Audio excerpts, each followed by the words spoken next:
Yo, how y'all doing, man? How's everybody doing out there, man? Welcome in, welcome in, welcome in, welcome in, welcome in. Yo, NBA Finals is upon us, man. NBA Finals is upon us. I mean, I'm not the happiest camper when it comes to when we're talking about the outcome, right? But we're gonna get into all of that, man, in just a second, man. Welcome in, get settled in, baby. Let's go. Yo.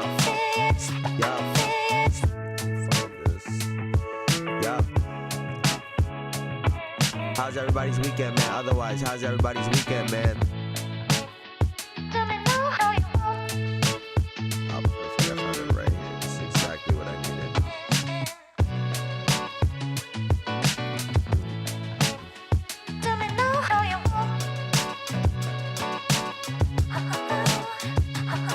I'm in as good a mood as I can be.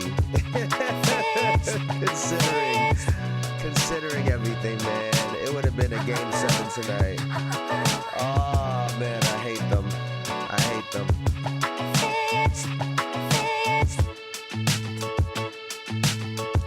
Alright, man. We're gonna have to start this eventually. Might as well start it now.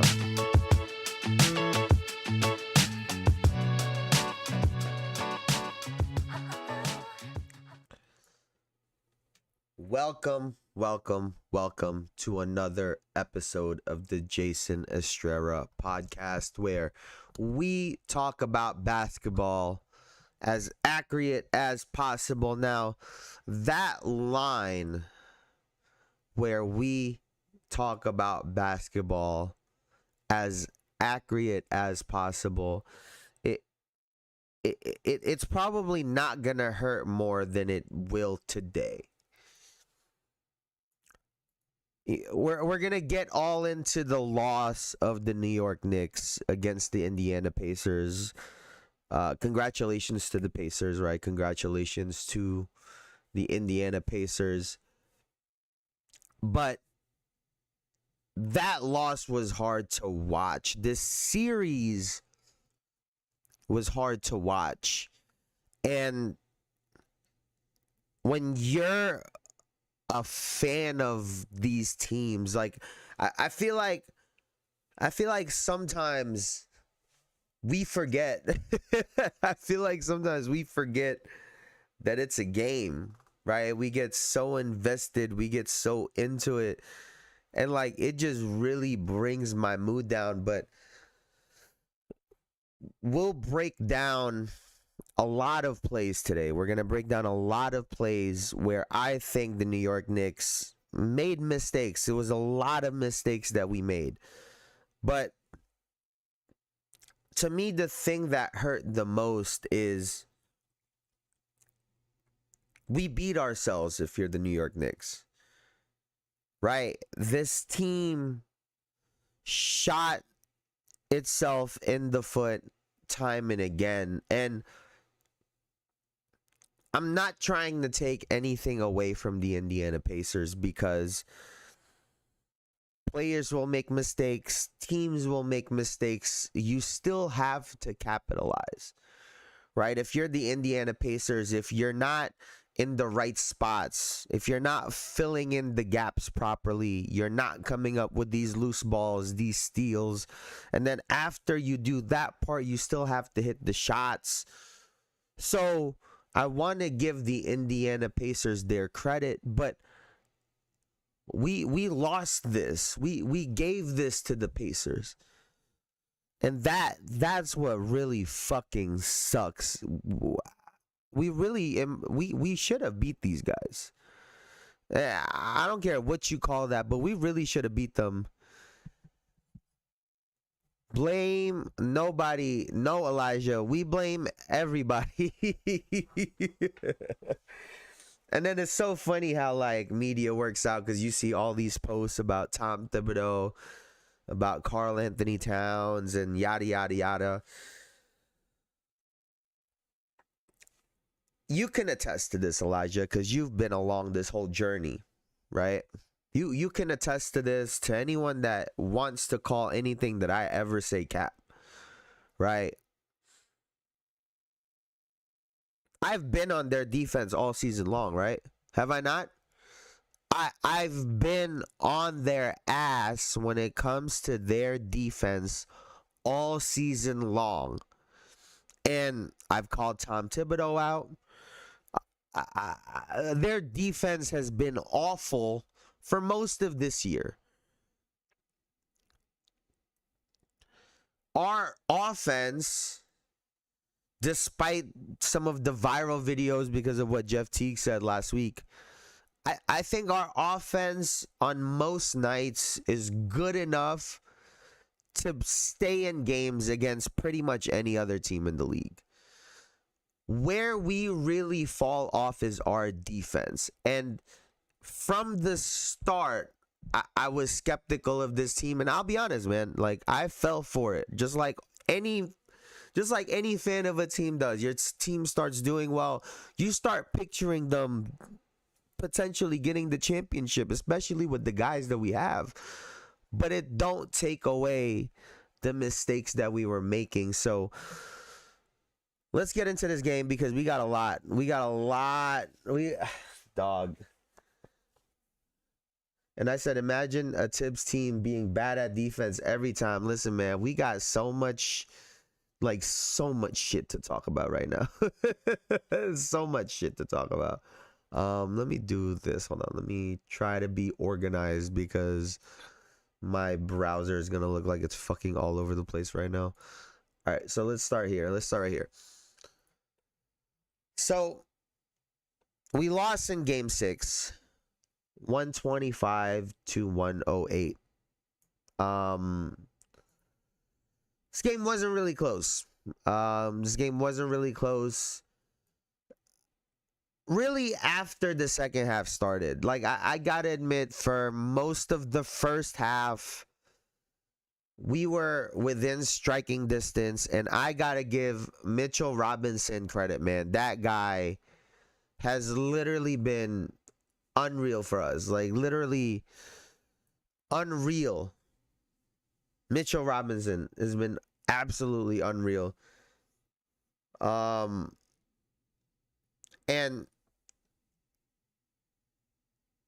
this is really like my takeaway for this, and then we'll get into some of these plays, right? Not only did the New York Knicks have a lot of turnovers, it was a lot of unforced turnovers. So you couple unforced turnovers with consistently blowing assignments on defense, where it's not like Tyrese Haliburton or Siakam are hitting tough shots every single time down. It's not like they're dribble combinations into a step back, spin pirouette into a shot. Like, those aren't the shots that the Indiana Pacers were getting. It was a lot of easy baskets. And then when you take into account all the turnovers they're getting out on the fast break, there was at least 4 or 5 occasions in game 6, at least 4 or 5, where the Indiana Pacers scored on a fast break after we scored. On a dead ball where we have an opportunity to get back on defense, they got a fast break basket. It happened 4 times. So when I say we are beating ourselves in these games, I literally mean we are putting ourselves at a deficit to where there is no pressure on the Pacers to play. There is no pressure on them each possession to have to make the right play. We're doing it ourselves. So where are we gonna start over here, man? Because I'm about to lose it. I'm about to fucking lose it. Where is this shot? Is it this one?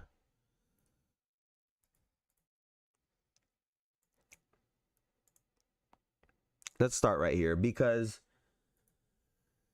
OG Anunoby is one of our best defenders, right? One of our best, if not our best defender, right? And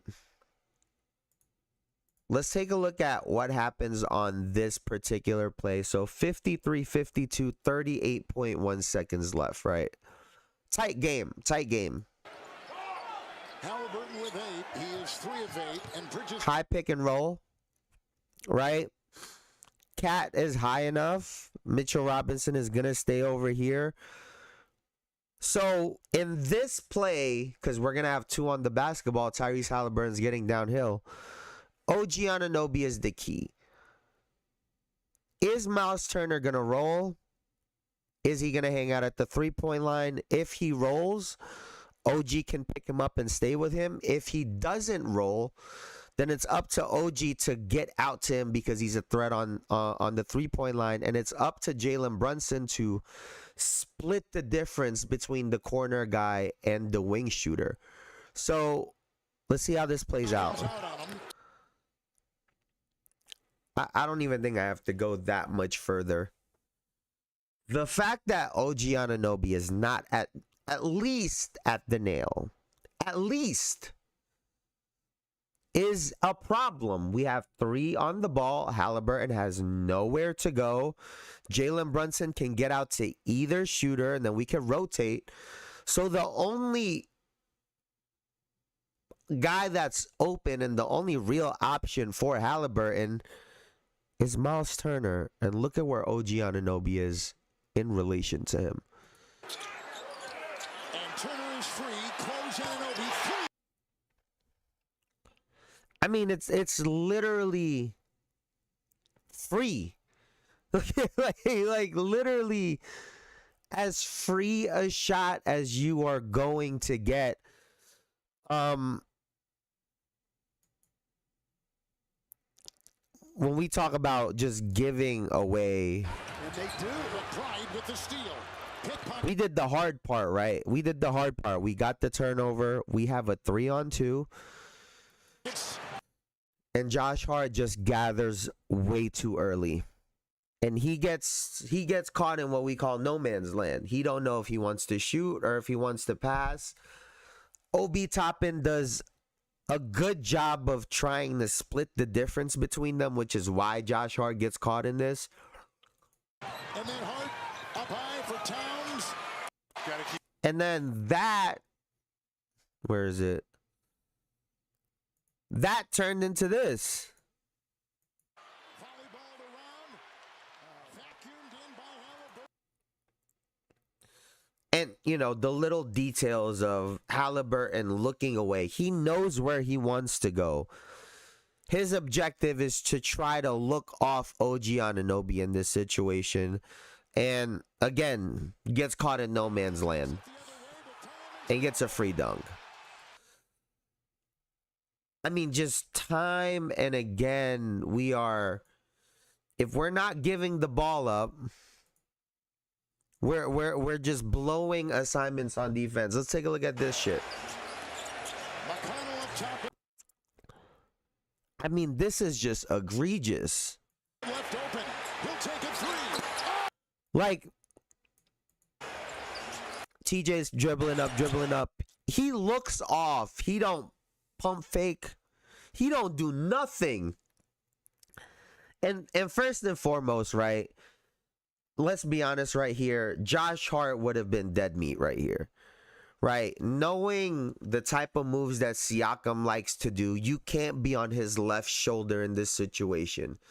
You got to try to force Pascal Siakam towards the middle, meaning you got to be on his right shoulder. Because if you're on his left shoulder, if TJ passes this, he gets to catch it, spin with an empty baseline. So he would have gotten a basket here regardless if he caught this basketball and TJ doesn't take the shot, just because Josh Hart is out of place. If you're going to deny the basketball, you have to deny it, meaning you got to front him and somebody's got to be behind you. If not,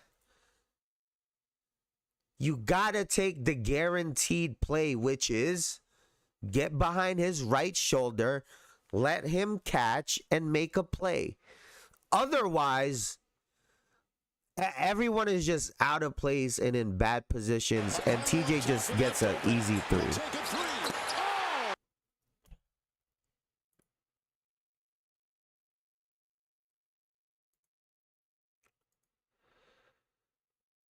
Like we're literally giving them the shots, giving them the basketball on turnovers, and you know, it brings me to something that Anthony Edwards said, because he was in the press conference right after they had lost to the Oklahoma City Thunder, and this was going viral because of the way he described the Oklahoma City Thunder on defense. So let's take a listen at what he had to say. The things that they were doing, the adjustments they were making, were just a level above us. You know, we were just a step slow at all those things, which kind of gave them, you know, like they on one string. Yeah, they were like on one string. Defensively, they had 15 puppies on one string. They had a plan. They executed it, and they didn't deviate from it. You know, those guys really locked in on that, and you can. And it's a great description of the Oklahoma City Thunder on defense. They're on one string, 15 puppets on one string. And it's a great analogy, right? However, what they are talking about in that instance, it's really, it's day one stuff. Like, this is why when I spoke about the Oklahoma City Thunder, I said it's not like they're doing anything out of the ordinary or something that we've never seen before. They just play defense straight up. They have principles that they live by, and everyone is attached. You know, it brings me back to my freshman year in high school, right? And we were doing, you know, after the tryouts, you know, I ended up on JV, right? I wasn't even on varsity. I ended up on JV. In our first practice, right? Our first practice, we did all defense. So we started out with, you know, man. If you're one pass away from the ball, you're in denial. If not, you're between your man in the basket, eyes on the ball, positioning, yeah, all of that good stuff, right? Right after that, when we started talking about zone defense, with no offensive players, it was just 5 guys on defense. We would move depending on where the coach said the ball would be. So if the ball's in the left corner, right? If you are in a 2-3 defense, right? That's the bottom guy in the 2-3 left corner. The guard up top is gonna be, you know, at the slot. The second guard, you're gonna be at the nail. And then everyone else just kind of stays right behind. Like, you know what I'm saying? And everyone, we kept moving everyone just so we knew where everyone was supposed to be. The only thing that the Oklahoma City Thunder do is they do those things consistently. The fact that they are on a string and that they all move accordingly, it like you're giving them credit for some day one fundamental shit that everyone should be doing. Let's take a look at this. Excuse me. So Jokic, right? Caruso is obviously undermanned. Right? Undermanned over here. what the Oklahoma City Thunder do well in this scenario is they don't overreact. They trust that Caruso is going to fight for position and so that Jokic doesn't get a clean look on the pass. But no one overcommits too early. They stay at home in a spot where they feel like they can still get out to the shooter. He just got clocked on the top of the head. Pass inside, what a catch. Gets his offensive rebound, goes back up, stripped him. And it's real simple shit, really. It's real simple stuff that they do. Stay in position. Let's take a look at what this next turnover Minute remaining here in the second. Williams pokes it away. Jokic trying to get it. Williams comes away. Like they do basic stuff. And the difference between them is they do those things consistently over a 48-minute game. They don't have lapses. They're really consistent in it. And I think that's really at least where the New York Knicks and where a lot of teams in the NBA who aren't really good on defense, that's where there's a disconnect, right? We've spoken about Steph Curry, the defender, right? And Steph Curry is going to get picked on defense. They're going to try to hunt him in matchups, whether it's posting him up or isolating him. And it's not as if Steph Curry is Drew Holiday. But what Steph Curry does very well is, one, he's always in the right spot. He's always in the right position, right? He doesn't overcommit to moves. He doesn't overcommit to certain things. He tries to stay within the defense and always be in the right spot at the right time. And in one-on-one scenarios, he's gonna play you as straight up as he possibly can without jumping on every move. The New York Knicks, it looked like, when you're when you're watching boxing and the guy keeps reacting to feints anytime the boxer feints, like the other guy is trying to defend and block it. That's how the New York Knicks look on defense. Anytime there's a look away, they're reacting. Anytime there's a ball fake, they're reacting to it. As opposed to, we know what you guys are trying to do on offense. We know you're going to try to post up Pascal Siakam on the left side of the floor. We know you're going to try to get Haliburton going to his right hand. We know if he's going to his left hand, he's going to try to get to his step back. Like, these things should be known already. And so the fact that Tom Thibodeau, and you brought it up, Elijah, the fact that Tom Thibodeau is a defensive-minded head coach and we are not a defensive-minded team is a problem. Because then what is he doing as the head coach of this team? Because he's not here to create some magical offense for them the way Steve Kerr did when he got in there for Mark Jackson, right? That was the key difference between when Steve Kerr got in there. That's something that I think gets kind of lost. Mark Jackson established a lot of the core principles of that team, which really based in a lot of it on defense. And then Steve Kerr came in there and really revolutionized their offense.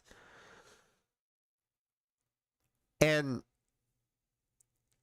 I think right now we need a coach that's going to prioritize defense and really lock in and hone in on defense for our team on top of personnel. And I bring that up because, where is this?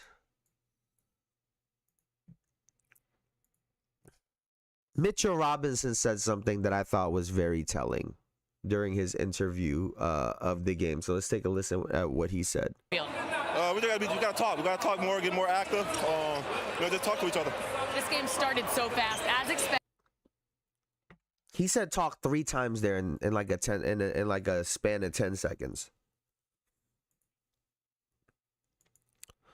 This team has some good defenders individually. When it comes to a Mikal Bridges, OG Anunoby, Deuce McBride is a very solid defender in this league. Mitchell Robinson is a difference maker on defense. Great on defense. None of those 4 players are a leader. None of them are a leader or a leadership type of player on this team. And what I mean by that is they're playing great defense individually. They're reading and reacting based on what they're seeing. There's no one on the floor that is putting everyone where they're supposed to be. So we don't have to make hero plays. No one is telling OG Anunoby, stay at the nail because Miles Turner is going to be looking for a 3. Because if he was at the nail, he would have passed it to Miles Turner.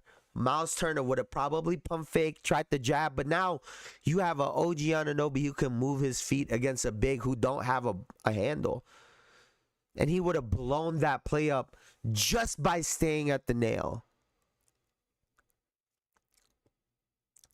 And so who on this team is going, who could we put on this team that's going to fill that role? Because like I said, we have great players individually.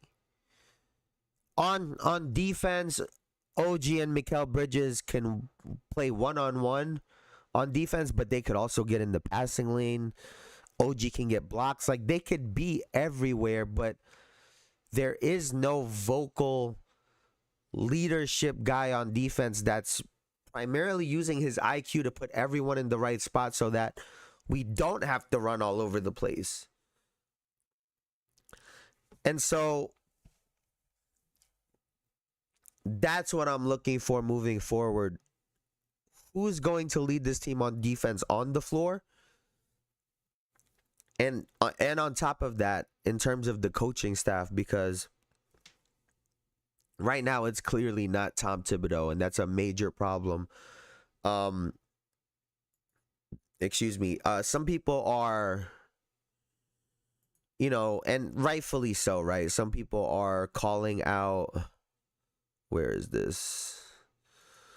Some people are calling out Karl Anthony Towns on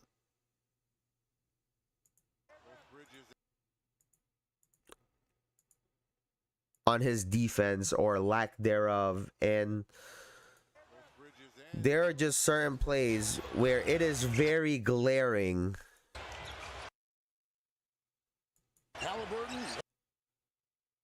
wide open, his 3.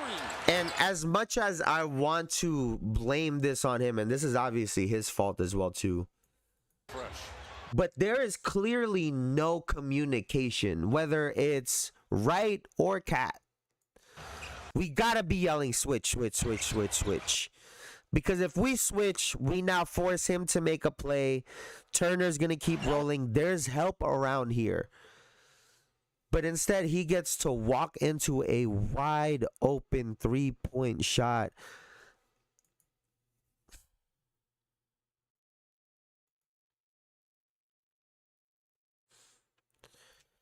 Game 1, we threw away.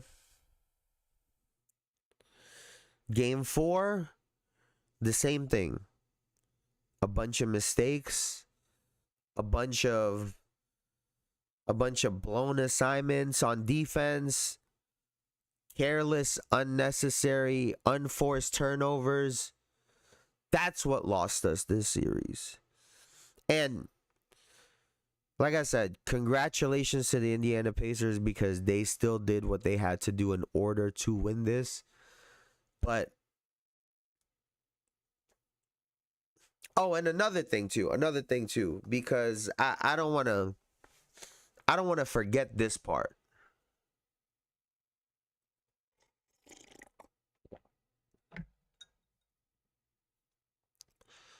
We lost this because of karma too. We lost this series because of karma.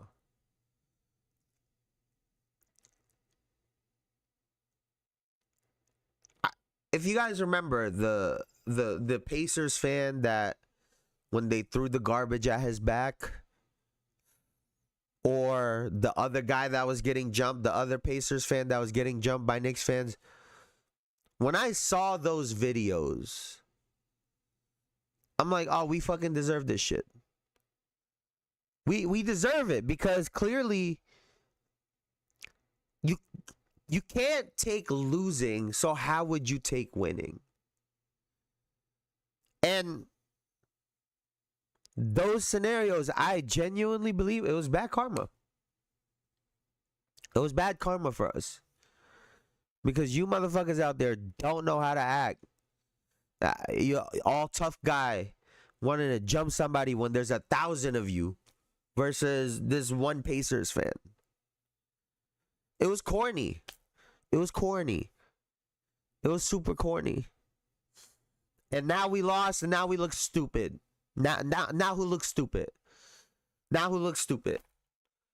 Now who looks stupid? Every Knicks fan, by the way, every Knicks fan is oh, you thought I was an NBA fan?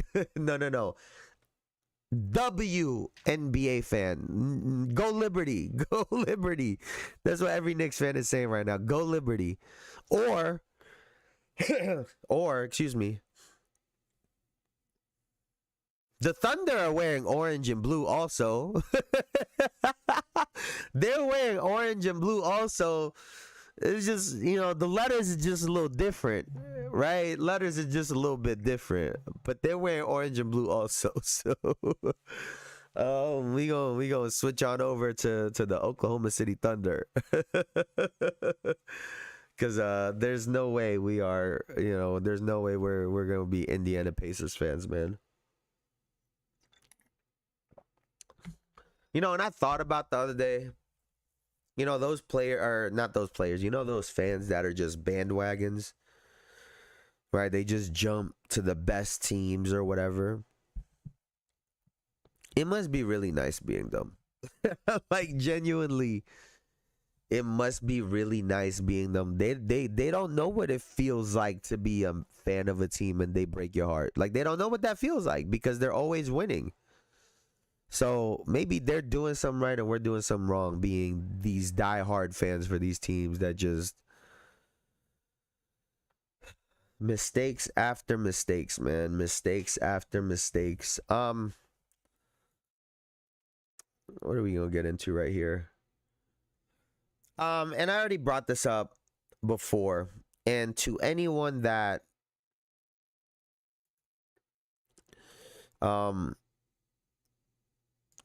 calls cap, right? To anyone that calls cap, go to my channel, right?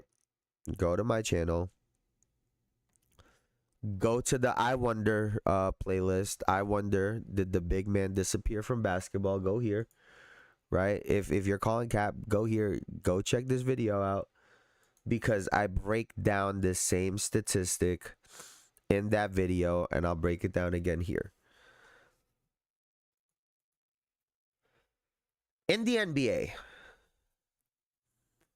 when you're under a certain height and you are the best player of a team, your chances of winning a championship drop significantly. And I'll be honest with you. I'll be honest, because y'all know I'm honest. I'm pulling for Jalen Brunson. I'm pulling for Jalen Brunson to be an exception to this statistic because I think he's great and I think he's extremely capable and that he could be a part of the very few who's under 6'4" that can lead his team to an NBA championship. Because statistically speaking, it's not something that happens very often. R.I.P. What's good, Bruce? What's good, Bruce? I know. It's tough, man. It's tough. And we gonna break down. This statistic is gonna break my heart because this man took a $100+ million pay cut to be on this team. And it's gonna look like we're gonna need every dollar. So since the 1968-1969 NBA season, right? So that's 56 years, right? 56 NBA Finals MVPs. Out of those 56 MVPs, only 9 players were under 6'4". That was the very first Finals MVP, Jerry West, John Havlicek, JoJo White, Dennis Johnson. Was Cedric Maxwell? I do not remember. No, Cedric Maxwell was 6'8". After them, it is Joe Dumars, Isaiah Thomas. After those guys, it is Chauncey Billups, followed by Dwayne Wade and Tony Parker. And ever since Tony Parker in 2006-2007, it's not until Steph Curry in 2021-2022. 9 out of 56 NBA Finals were 6'4" or shorter. That is a whopping 16.07%. If your best player is under 6'4", currently speaking, your chances of winning an NBA championship is 16.07%. And after looking at the players that we have, right, between the Oklahoma City Thunder and the Indiana Pacers, that trend is going to continue. So, Jalen Brunson, Trae Young, you start looking at some of these players who are the head of teams that are under 6'4", you have to wonder whether or not they will have the capability to lead their team to a championship, because it's really hard. At the very core of it, when you're at that size, there's more things we could do to try to contain you defensively than when you are 6'5", 6'6", 6'7", 6'8", and up. And that's also why a majority of these NBA championships, the finals MVP is what? 7 foot tall players. Right? A majority in terms of the history of the league, they're power forward, centers, or they're 7 foot tall. Right? Even in the instance of a Giannis who they don't consider a center, he's 7 foot tall. Kevin Durant, not a center, 7 foot tall. Like, it's very consistent. Right? Even Tony Parker in 2006, 2007, he had Tim Duncan with him. Dwayne Wade had Shaq with him. Chauncey Billups, he had Rasheed Wallace and Ben Wallace with him. I mean, you guys see where we're getting at. If you're gonna have a player 6'4" or under be the head of your team, you gotta pair them up with also a 7 foot tall or a big man player. And obviously we have that mix right now with Jalen Brunson and Karl Anthony Towns, but as we've seen, Karl Anthony Towns is a big man that would prefer to stay on the outside and shoot a bunch of threes still, right? He is our best 3-point shooter as well too. So, you know, we have to change the composition of this team a little bit in order to have success moving forward. I don't know if it's got to be like a Drew Holiday type of player. I don't know what we're gonna have to do, but we got to insert some more defense and a little bit more shooting on this team, if that's even possible, right? Because the list of those type of players gets smaller and smaller every day. So, hey.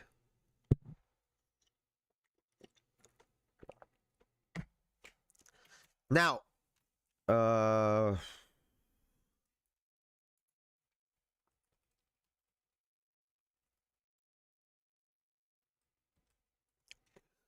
let's see this. Where is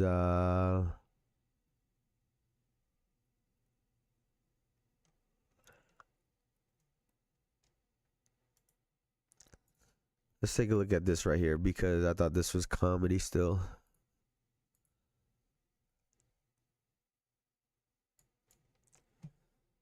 So, Pascal Siakam ended up winning the MVP for the Eastern Conference Finals, and this is what the This is reaction. the Larry Bird Trophy. Look, he's like, It goes to the MVP He's of like, the let me get Eastern up front. Let me get up front. Conference Hey, let me get a photo Finals. And that real quick. MVP He's like, is I'm gonna step Pascal Siakam.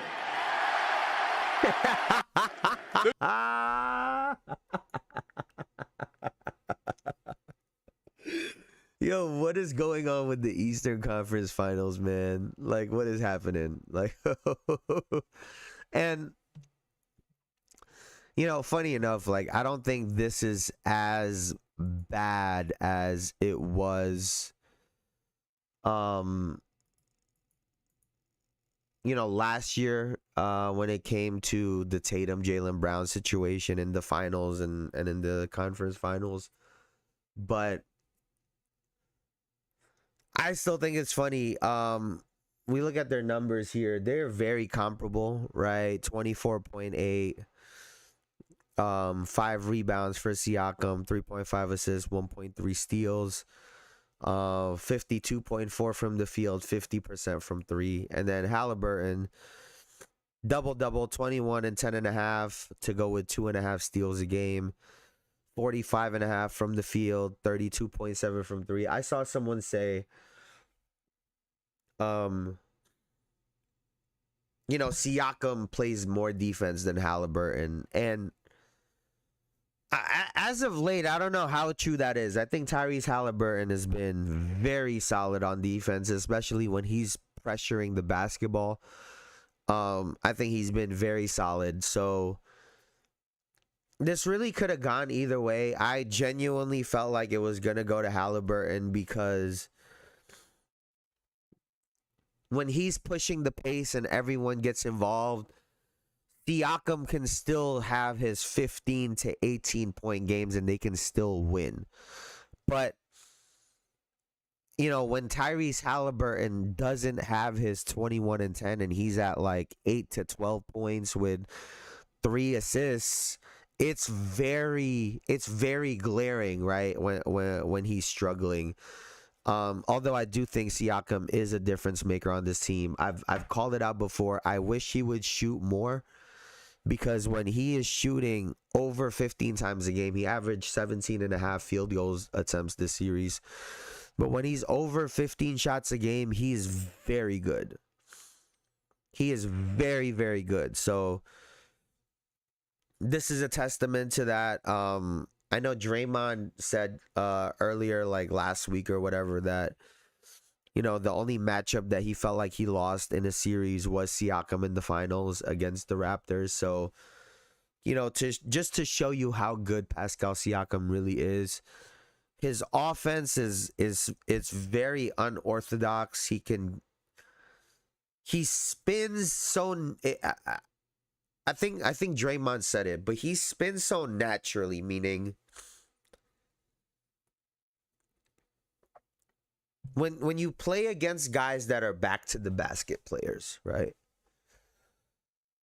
The same way players are going to over dribble, there are some guys who will catch the basketball in the post and they're doing their dream shake. Like there's some players that are like that, where they want to fake, they want to do all of that stuff. Siakam, that's why I was pointing it out in that clip with Josh Hart and Bridges when TJ McConnell hit the three. Siakam is the opposite. Anytime you lean on one of his shoulders, and don't let it be the shoulder that's going baseline, he is going to spin off of you every single time. And his spin is so deadly, right? Going to the basket, because he can finish with either hand. His right is really, really good. He can finish with his right on either side of the rim. So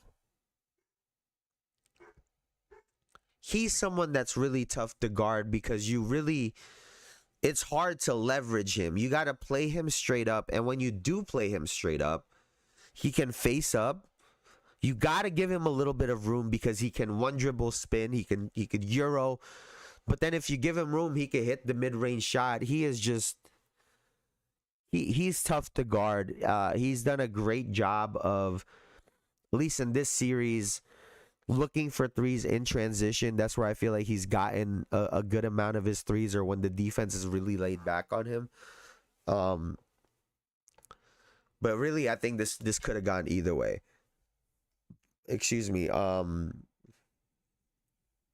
Yeah, it could have gone either way. It could have gone either way for real. Shoot, man.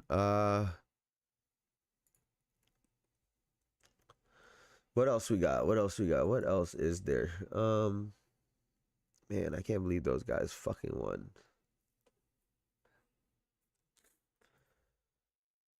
But I mean, I guess I can't blame Tyrese Haliburton for thinking he won. Usually this stuff goes to the star players. Do I have anything else in my notes over here?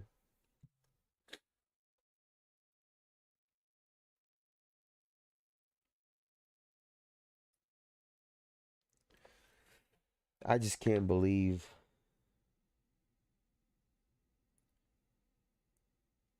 Oh, and by the way, too, I hate. Let me see if I can find this. Where is this?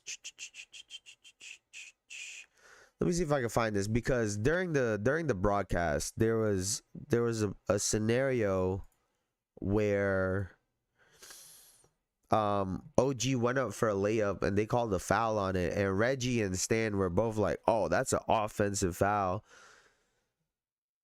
And typically I would hear that and say, like, I hate the people that have never actually played basketball, because having a leg up when you're going for a layup is a natural motion, right? Having a knee up, if you're jumping off your left foot, your right knee is going to be up, right, when you're going for a layup.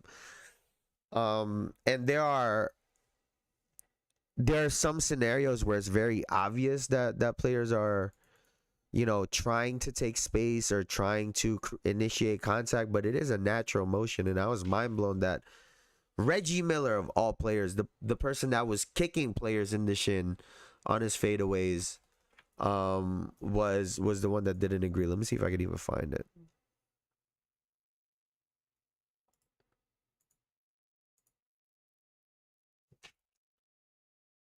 Let's see. But I'm sad, y'all. I'm so sad. I can't believe these guys, bro. I can't believe that these guys did not force a game 7. Like, I'm going through these highlights and we're literally just giving them the basketball. Constant fast breaks, just terrible, bro. Terrible.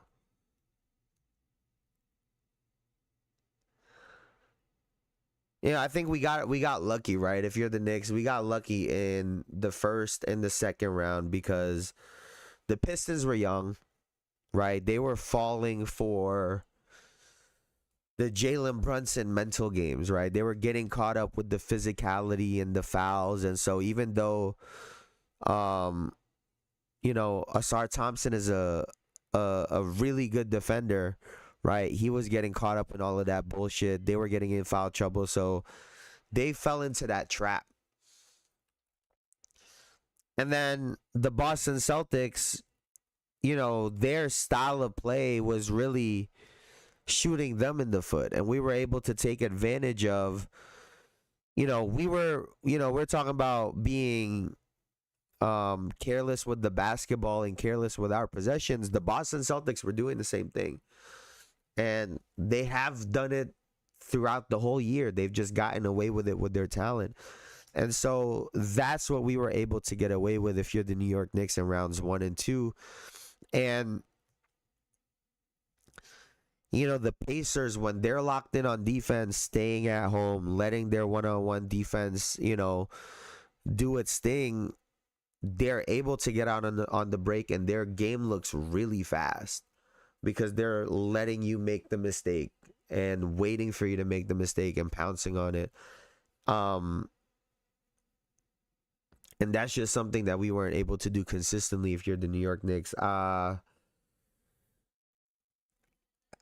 don't see them having that same type of success against the Oklahoma City Thunder. And I'm going to save most of this for Wednesday, right before the game on Thursday. But, we have a team in the Oklahoma City Thunder who Shea don't get rattled. I don't know who they're going to put on him. Neesmith or Mather. I don't know who they're going to put on him. Nembhard is going to be too small. Like, any of those is just... I don't love those matchups against Shai Gilgeous-Alexander. So, I definitely give the edge to the Oklahoma City Thunder, but I'll finalize that for y'all on Wednesday. Pacers in 6. You're bugging. That's crazy. Pacers in 6.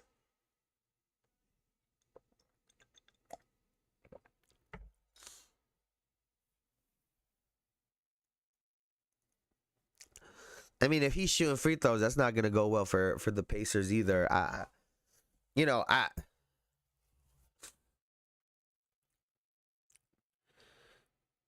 going to pressure Haliburton. Right? So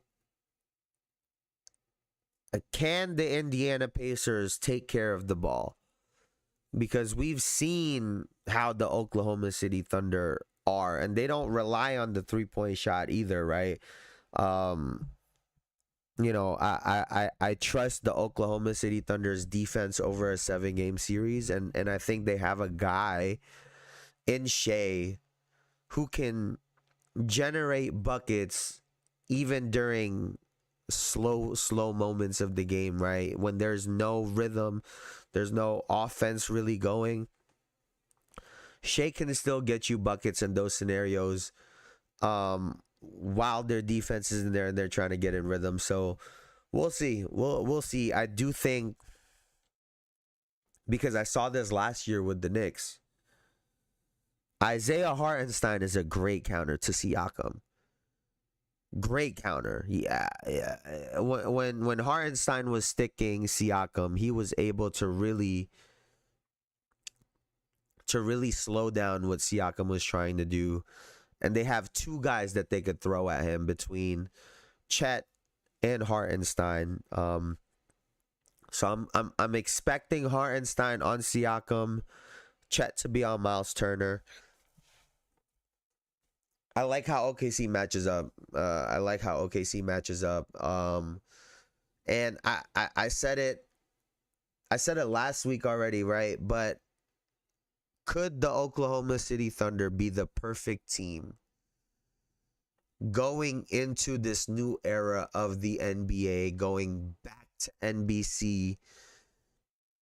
Are the Oklahoma City Thunder the perfect poster childs to bring back quote-unquote old school basketball?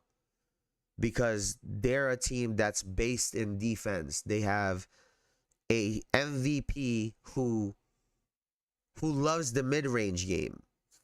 All of these things are quote-unquote old school basketball, and they mesh old school basketball with new school basketball extremely well. So we'll see, because I think this could also propel Shea into the face of the NBA conversation and all of those things. So we'll see what happens, but we will break this down even further on Wednesday. I'll have some clips for, between the Pacers and the Thunder. I'll give my picks, how many games, yada, yada, yada. But that's going to do it for me for now. Before I get up out of here, please like, comment, and subscribe, all that good stuff. It really helps the channel out. We're trying to grow this baby. You already know the vibes, but please do so. Y'all could have been anywhere on the internet, but y'all were here with me.